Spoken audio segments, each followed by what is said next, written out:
témoignait la victoire de Christ à la croix, ce qui nous a permis de comprendre un peu ce que est notre victoire. Parce que nous ne pouvons pas parler de victoire si on ne parle pas de la victoire de Christ à la croix. Donc c'est d'abord ça le fondement de notre victoire. C'est le fondement de la vie chrétienne. Alléluia. Amen. Et nous avons parlé du combat. Parce que quand on parle de victoire, on parle d'un combat.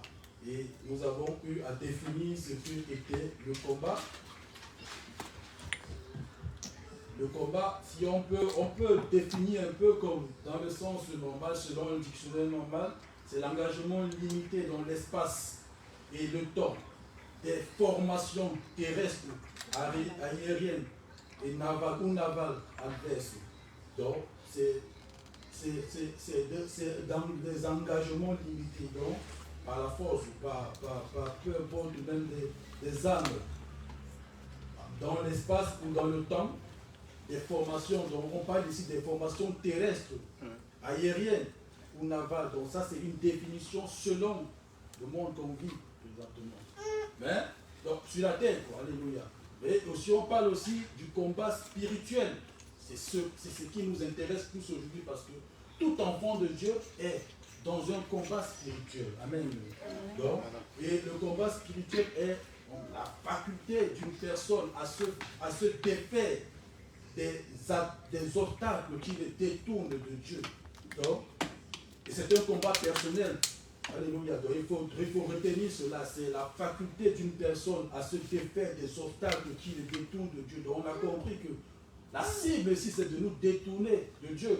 Parce que si nous détournons de Dieu, on n'a plus rien du tout. Parce que notre vie, en tant que chrétien, c'est celle qu'on a en Christ. Alléluia. Donc, nous devons tout faire en tant que chrétien, d'être en Christ, de demeurer en Christ, d'être attaché à Christ.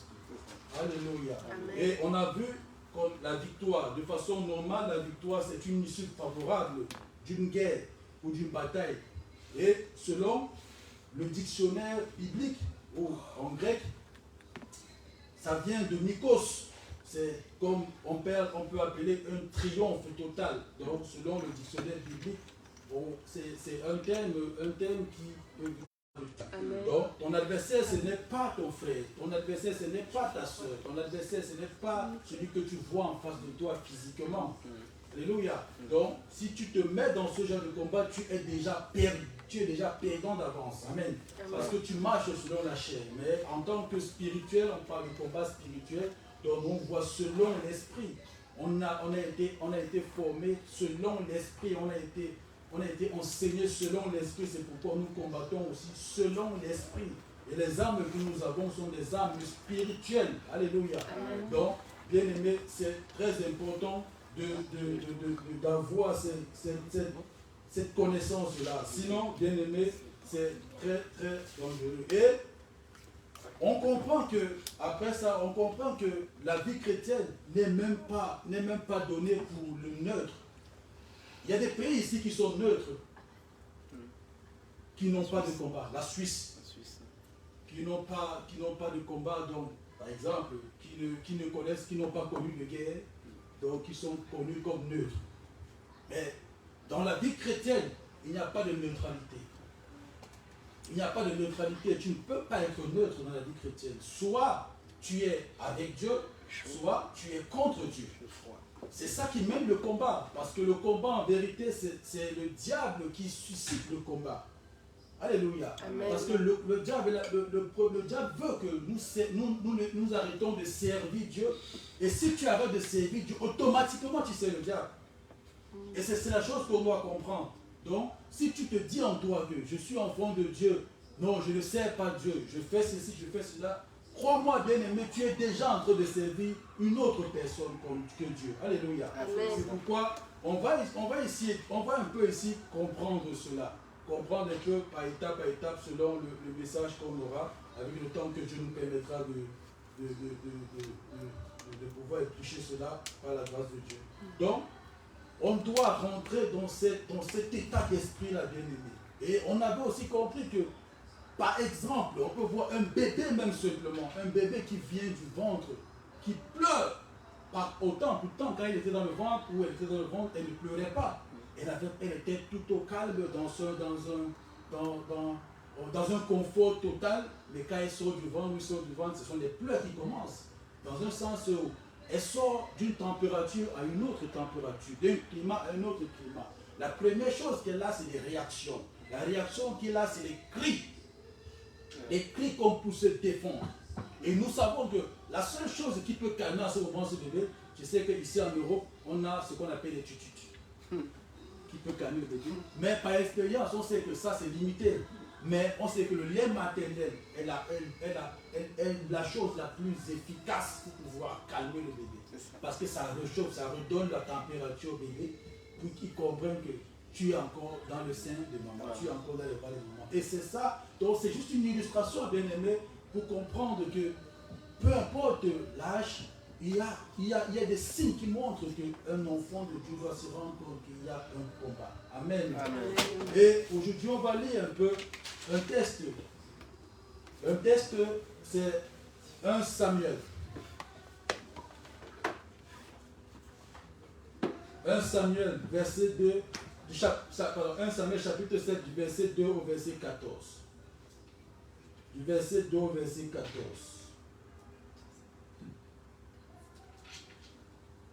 Il s'était passé bien du temps, depuis le jour où l'arche avait été déposée à Kiriath-Jearim. 20 années s'étaient écoulées. Alors que toute la maison d'Israël, dites avec moi toute la maison d'Israël, poussa des gémissements vers l'Éternel. Samuel dit à toute la maison d'Israël, si c'est de tout votre cœur que vous revenez à l'Éternel, ôtez du milieu de vous les dieux étrangers. Amen. Et les astartés. Dirigez votre cœur vers l'Éternel et servez-le lui seul. Et il vous délivrera de la main des Philistins. Et les enfants d'Israël ôtez. Là, dites avec moi les enfants d'Israël. Vous comprenez qu'il y a une différence. Tout à l'heure, on a dit la maison d'Israël. Et maintenant, on dit les enfants d'Israël. Amen. Amen. Retenons simplement d'abord ça, bien aimé. Ôtez du milieu d'eux les Baals et les Astartés. Et il servit l'Éternel seul. Samuel dit, assemblez tout Israël à Mizpah. À Mizpah. Et je prierai l'Éternel pour vous. Et ils s'assemblaient à Mizpah. Ils puisaient de l'eau et le répandirent devant l'Éternel. Et ils jeûnèrent ce jour-là en disant, nous avons péché contre l'Éternel. Samuel jugea les enfants d'Israël à Mizpah. Les Philistins apprirent que les enfants d'Israël s'étaient rassemblés à Mizpah. Et les princes des Philistins montèrent contre Israël. À cette nouvelle, les enfants d'Israël eurent peur des Philistins. Et il dit à Samuel, ne cesse point de crier pour nous à l'Éternel, notre Dieu, afin qu'il nous sauve de la main des Philistins.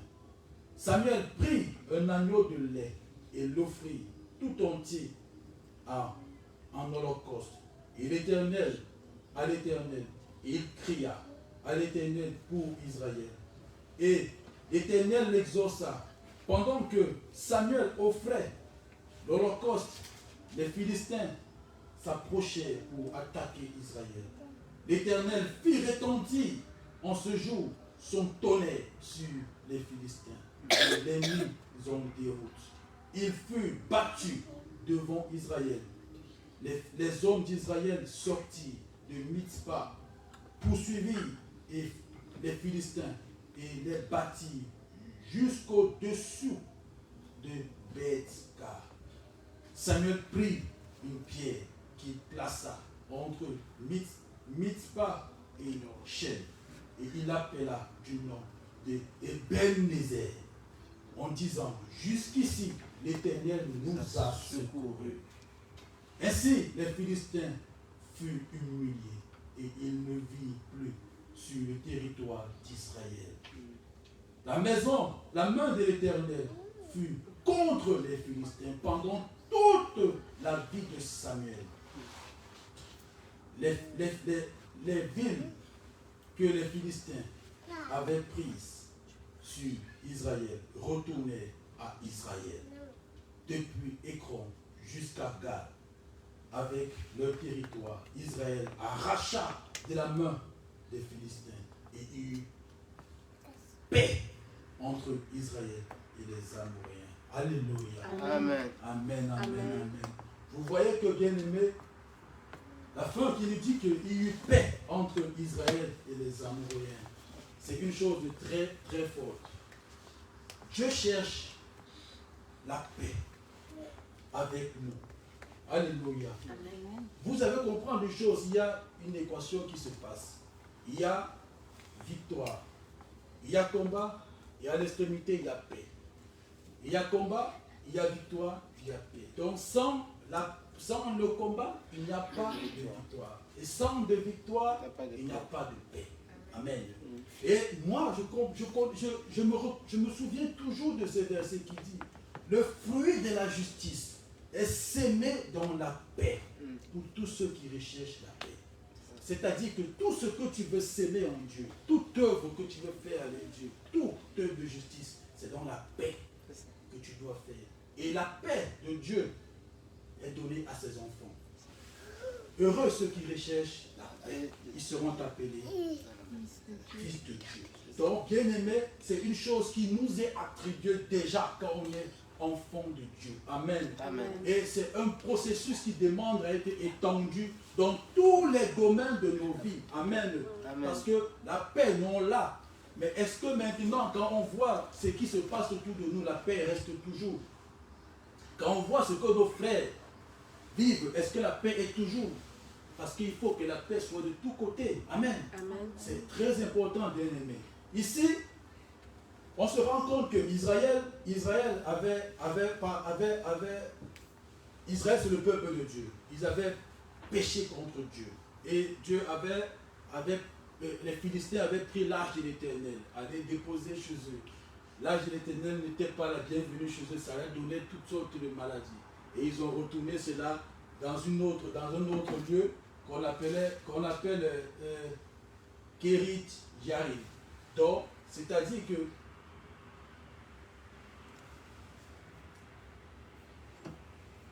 oui, dans la maison d'Abinadab, donc à la colline, donc, et c'est là où l'arche de l'Éternel était. Ce n'était plus avec Israël, ce n'était plus dans la maison d'Israël, c'était maintenant ailleurs.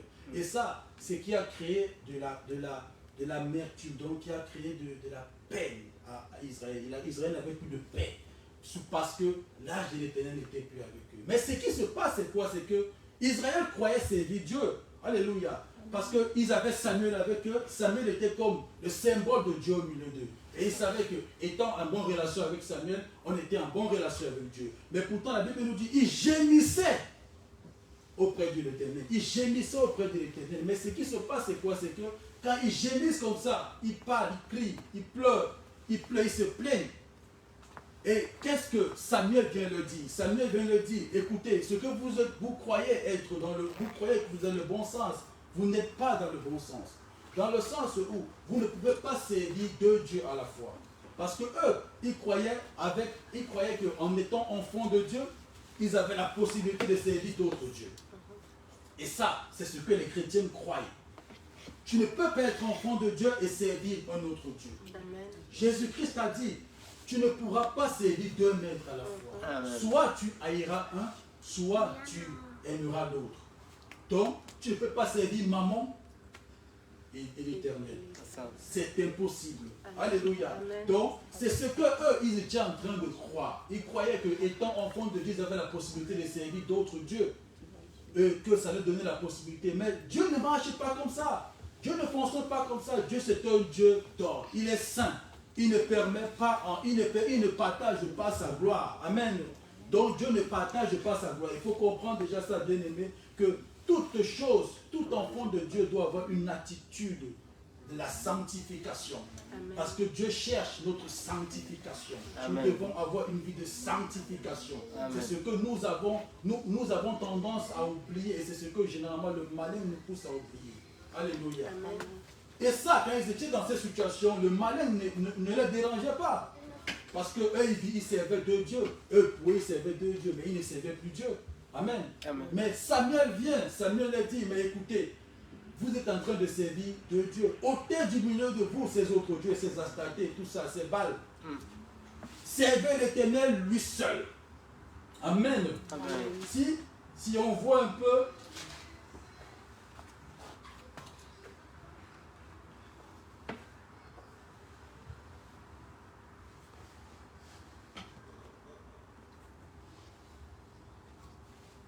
et servez l'Éternel lui seul.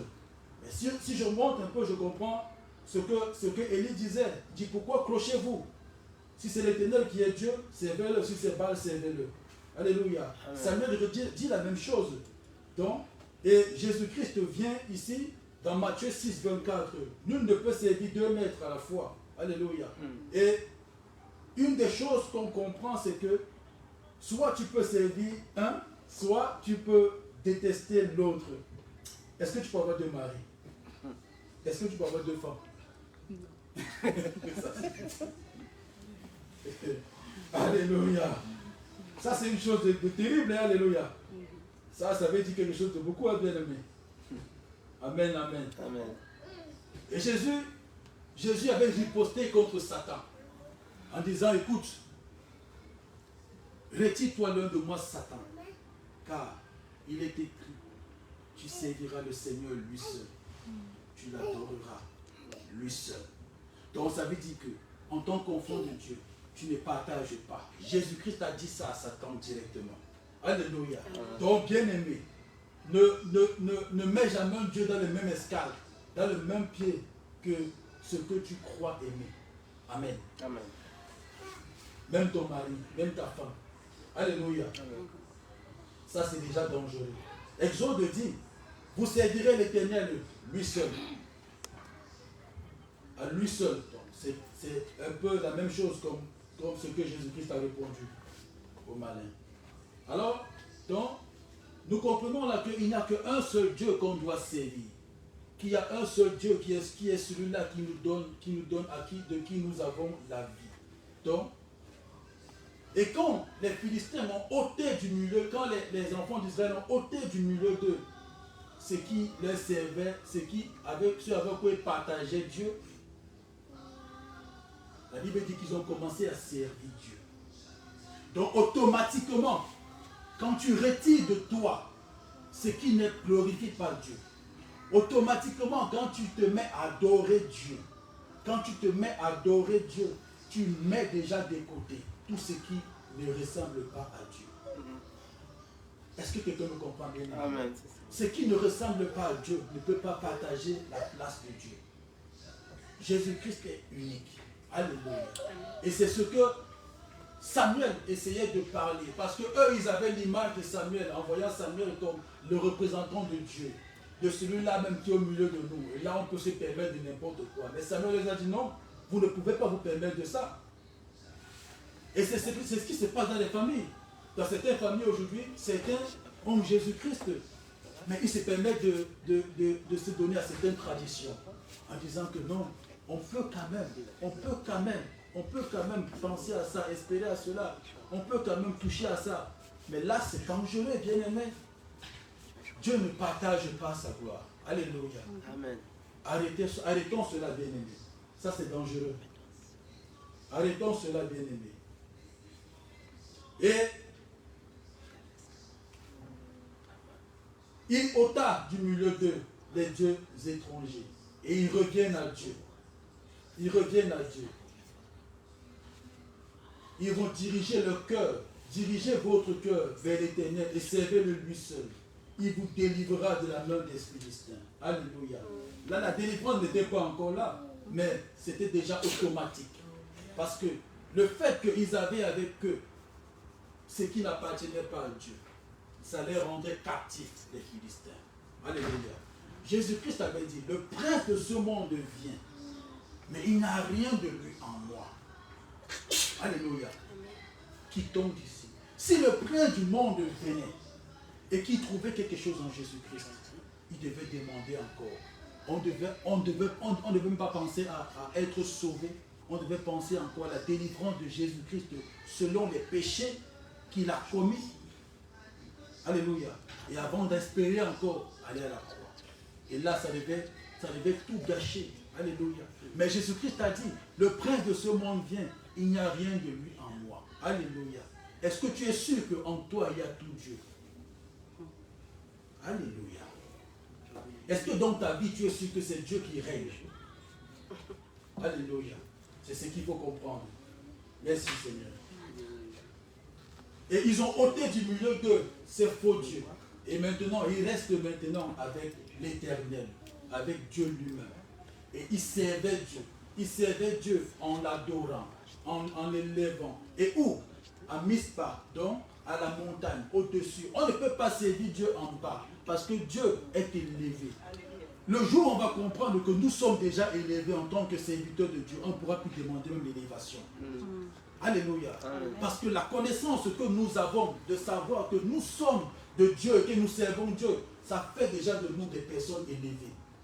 Crois-moi, bien-aimé, si tu te mets même dans un statut, même avec tes collègues de service, même avec ceux qui sont, avec qui tu as grandi, quand tu te mets, tu vois même que ta façon de raisonner et leur raisonnement est différent. Ce n'est plus la même façon que tu avais avec eux. Tu sens que ce n'est même pas que ce n'est pas l'orgueil, ce n'est pas de la prétention, c'est que tu reconnais en toi que, attention, il y a quelque chose qui s'est passé. Alléluia. Ça montre que nous sommes élevés. Un enfant de Dieu ne peut pas être abaissé. Alléluia. Dieu avait dit à Isaac, ne descends pas en Égypte. Donc, il savait. Il dit, ne descends pas en Égypte. Alors, il a dit ça à Isaac. Donc, Isaac était dans une position de serviteur de Dieu. Il était dans la présence de Dieu. Il dit à Isaac, ne descends pas en Égypte. Donc, ça veut dire, ne va pas pécher. Le péché te fait descendre. Alléluia. Amen. Le péché te fait te rabaisser. Amen. Dieu t'a mis dans une position bien-aimée. Garde cette position. Alléluia. Amen. Garde cette position et tu verras. Alléluia.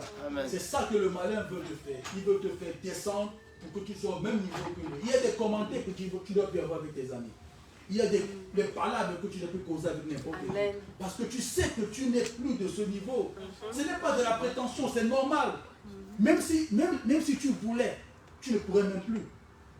À moins que tu dis non, je mets de côté la Bible. Et là, c'est dangereux. Là, c'est fini.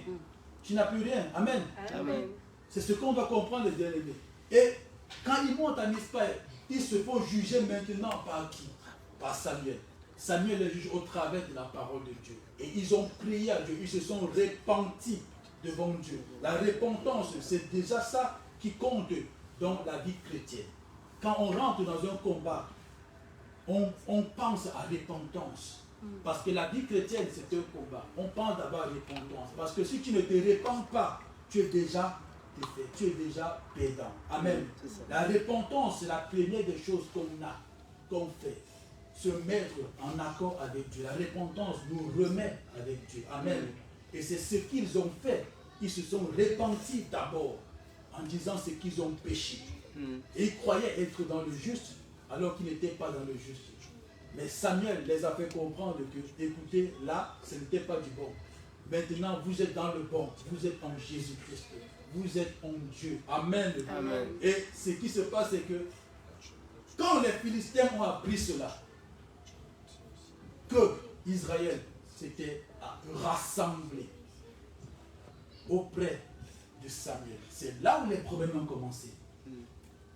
C'est là où Israël a commencé à avoir des véritables problèmes. Quand Israël était avec leur Dieu, leur faux Dieu, il n'avait pas de problème. Quand il vit la vie de péché, tu n'as pas de problème.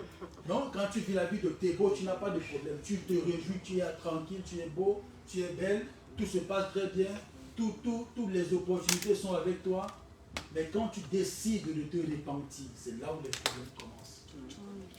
Est-ce que quelqu'un peut comprendre? C'est ça. Même quand tu demandes, tu commences à recevoir même une bénédiction, les problèmes commencent. Ici, on dit que quand tu reçois ton titre de séjour, tu commences à recevoir les factures. Tu commences à recevoir des courriers comme ça, parce que tu n'avais jamais reçu ce genre de courrier. Tu dis, mais c'est quoi comme ça? Hein? C'est ce qu'on dit ici en Europe. Alléluia. Ça va finir au nom de Jésus. Ce n'est pas pour ça que Dieu t'a régularisé. Ce n'est pas pour ça que Dieu t'a mis dans le bon niveau. Amen. C'est ça, bien aimé, qu'il faut comprendre. Alléluia. Il s'est passé ça, c'est que quand ils se sont repentis, les Philistins ont appris qu'ils se sont repentis. Et les Philistins sont allés en attaque. Combien de fois il y a des personnes qui étaient mariées, ils n'avaient pas d'enfants, ils étaient dans un bon état, en bonne santé. Mais quand ils étaient célibataires, ils étaient en bon état, tout en bonne santé. Mais quand ils se marient, on dit qu'ils ont des problèmes pour enfanter. Est-ce que ça c'est normal? Ça ce n'est pas normal. Parce que automatiquement, la bénédiction de Dieu, ça amène, ça enrichit. Amen. Et ça, ce n'était pas de Dieu. Alléluia. Les Philistins viennent en attaque parce qu'ils savent que eux, ils doivent les servir. Parce que en étant en service aux Philistins, ils ne devaient plus servir Dieu. Amen. Le diable, c'est ce que le diable cherche avec nous. Le diable, quand nous repentons, quand nous entrons dans la véritable vie chrétienne, les problèmes commencent. Les véritables problèmes que tu n'avais pas, ça commence parce que tu es maintenant dans la véritable vie chrétienne. Alléluia. Amen. Et c'est pourquoi, bien aimé, la Bible dit, priez sans cesse. Amen. Nous devons prier sans cesse. Celui qui dit qu'il est chrétien et qui ne prie pas, tu es déjà foutu. C'est déjà foutu pour toi. Je connais des personnes que j'ai pu entretenir dans la parole. Une fois, j'ai parlé avec eux de la grâce de Dieu. Ils ont été curieux de connaître quelle était la grâce de Dieu. Je savais que leur famille s'en allait pas. C'était un ami à moi. Leur famille s'en allait pas. Et on a parlé ensemble. J'ai essayé d'exhorter par rapport à la parole de Dieu. Alors qu'ils connaissent Jésus-Christ. Ce qui se passe, c'est que on se sépare. Je suis revenu ici en Europe. Et peu de temps après, il m'appelle encore qu'il y a un incident qui s'est passé. Je lui ai demandé, écoute, quel en est-il de la conversation que toi et moi on a eue quand j'étais au Cameroun? Il me dit, je parlais même de quoi? J'ai dit, je parlais de quoi? Donc on parlait un peu, on échangeait, on a parlé de la grâce. Il dit qu'on parlait de la grâce. Oui, il a essayé de me ramener un peu dans ce qu'il avait pu comprendre. Mais alors que dans sa famille, le diable était en train de ravager. Je lui ai dit, lève-toi, distingue-toi de ta famille. Sors de ta famille. Commence à avoir des habitudes différentes que ta famille a. Avoir des attitudes différentes. Et dis-moi si ça ne changera pas. Mais ce qu'il a trouvé à faire, c'est qu'il faudrait que il continue à picoler. Bien aimé, croyez-moi. La vie qu'on vit, la vie chrétienne, ce n'est pas une vie de blague. Quand on te dit, lève-toi, prie vraiment. Quand on met des programmes de prière, prions vraiment. Quand il y a des sessions de prière, des jeûnes, applique-toi vraiment. Parce que le malin, il cherche qui il va dévorer. La Bible dit, le diable rôde comme un lion, cherchant qui il va dévorer. Et si nous ne veillons pas, si nous ne prions pas, bien aimé, ça se passe comme dans un jeu, mais tu ne comprends pas comment ça commence à aller, ça commence à finir. Ah, mais je prie que le Dieu que nous servons te garde fidèle à lui. Amen. Alléluia. Amen. Et ce qui se passe, c'est que ils se sont assemblés et quand ils ont appris que les Philistins montaient contre eux, la Bible dit que les enfants d'Israël commençaient à avoir peur. C'était le sentiment qui était en eux, la peur. Quel est le sentiment qui vient vers toi quand tu vois l'adversité? Qu'est-ce qui te pousse à prier? Qu'est-ce qui te pousse à gêner? C'est la peur. Mais crois-moi, tu es en train de te tromper très mal. Tu te trompes très mal. Tu n'auras jamais de victoire si tu es poussé par la peur.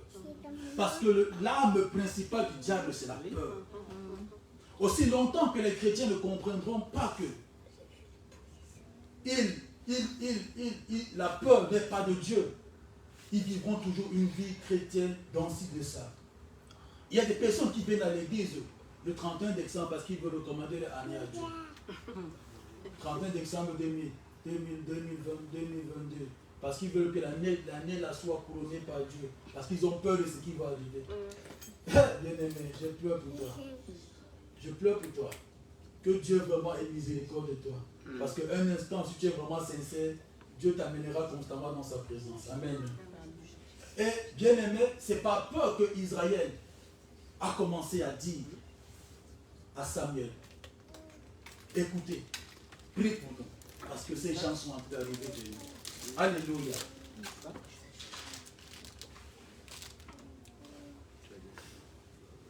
Et Israël n'avait pas une attitude de ceux qui voulaient se mettre en combat.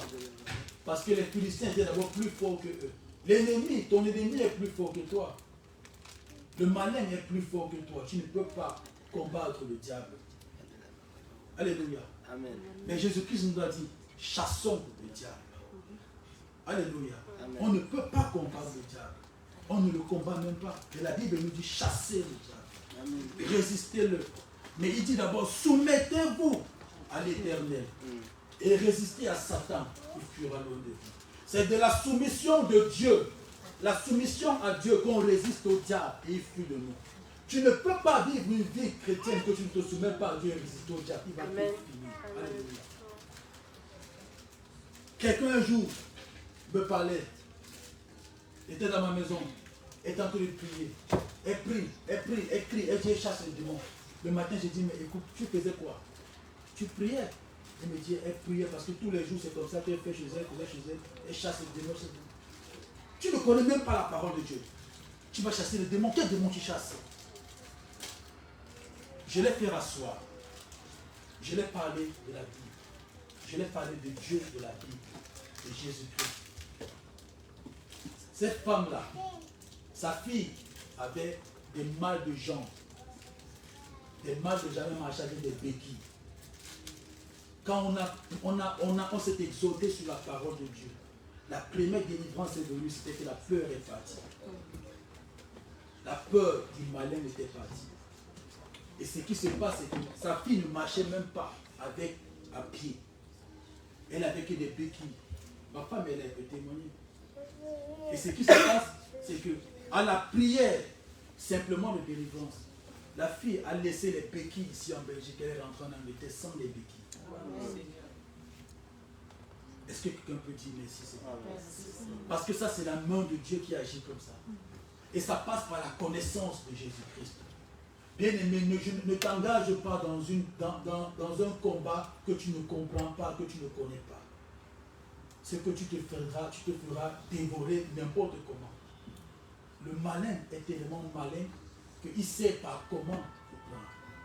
Mais nous avons un Dieu qui est Jésus-Christ. C'est lui que nous apprenons à connaître. Et nous allons comprendre ici que les enfants d'Israël ne se contentaient que de parler avec Samuel. Alléluia. Parce qu'ils comprenaient que s'ils s'engagent dans ce combat avec les Philistins, ils sont déjà perdus. Mais ils ont dit à Samuel, prie, crie à l'Éternel. Alléluia.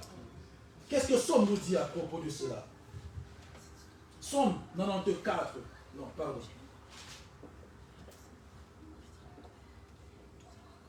Somme 107.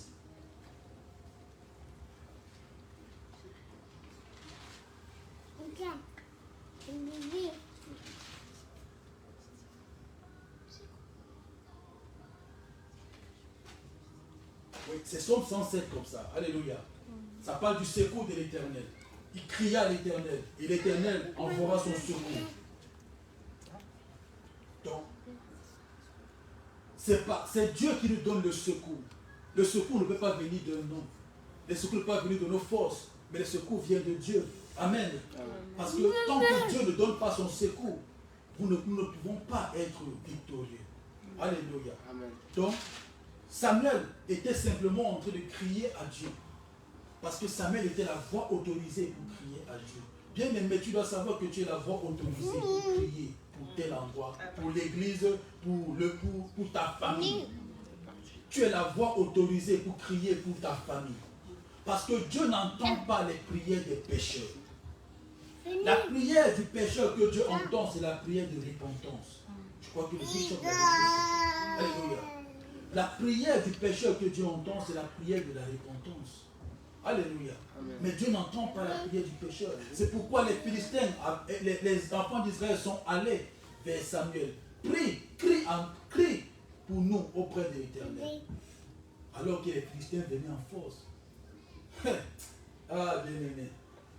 Croyez-moi, Dieu est fidèle. Dieu est fidèle. Un jour, j'avais fini la prière. Et j'étais en train de vouloir me coucher. J'ai senti une oppression forte. J'avais des écouteurs aux oreilles pour pouvoir dormir même.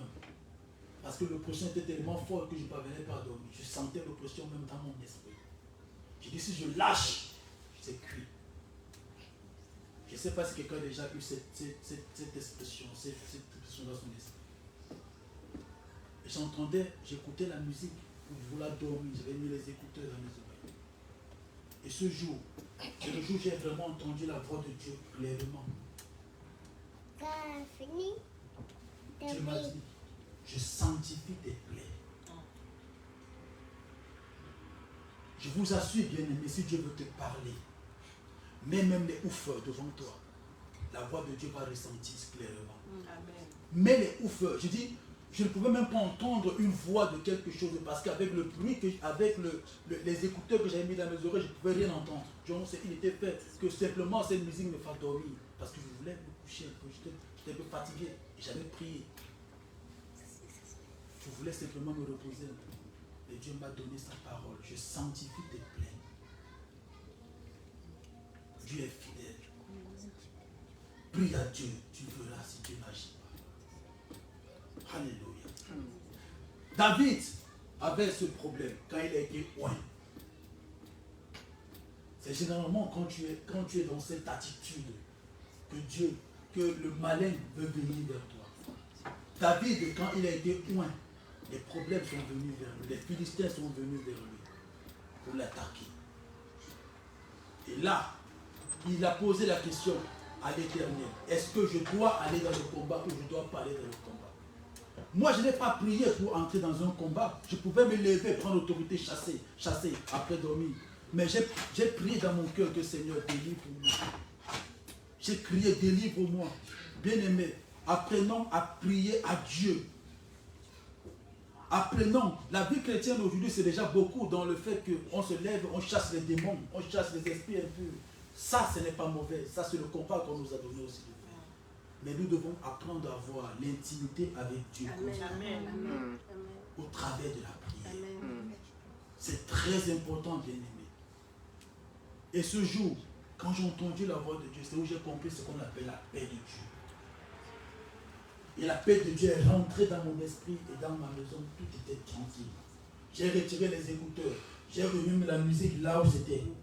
Est-ce que la même voix là, je peux entendre ça dans la musique là? Je n'ai pas compris cette voix dans la musique. J'ai compris que ça c'était la voix de Dieu. Il y a très longtemps. Là, j'ai entré un peu dans une relation avec Dieu. Alléluia. Donc, bien aimé, c'est la parole de Dieu qui nous donne la victoire. C'est la parole de Dieu qui nous donne la victoire. Alléluia. Amen. On va vite aller vite.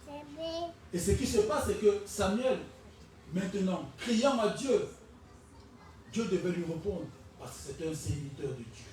Quand tu cries à Dieu, Dieu te répondra parce que tu es serviteur de Dieu. Un serviteur de Dieu ne peut pas rester. Il ne peut pas garder la bouche de l'Éternel. La bouche de l'Éternel peut être fermée devant la voix d'un serviteur de Dieu. Tout serviteur de Dieu, réel de Dieu, a toujours la réponse de Dieu. Si tu te connais comme serviteur de Dieu, crois-moi. Tu as toujours l'approbation de Dieu. Alléluia. Et ce qui se passe, c'est que Samuel, en finissant, en criant à Dieu, était obligé, parce que les Philistins venaient vers lui. Il était obligé d'offrir un sacrifice à Dieu. Il y a la prière et il y a la vie de sanctification. Le sacrifice ici, c'est 1 Jean 4. C'est la victoire. Dieu nous a donné aux enfants. La Bible dit que 1 Jean 4, allez, c'est bon, on va lire ça rapidement. Et les enfants, petits enfants, vous êtes vainqueurs. 1 Jean 4, bien aimé.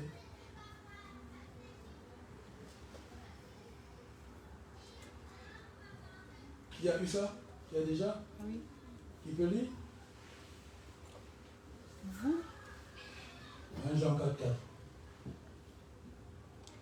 Vous, petits enfants, vous êtes de Dieu et vous les avez vaincus parce que celui qui est en vous est plus grand que celui qui est dans le monde. Amen. Donc, bien aimé, seulement parce que tu es de Dieu, que tu as déjà vaincu le malin. Parce que celui qui est en toi est plus grand que celui qui est dans le monde. Alléluia. Celui qui est en toi, c'est Jésus-Christ.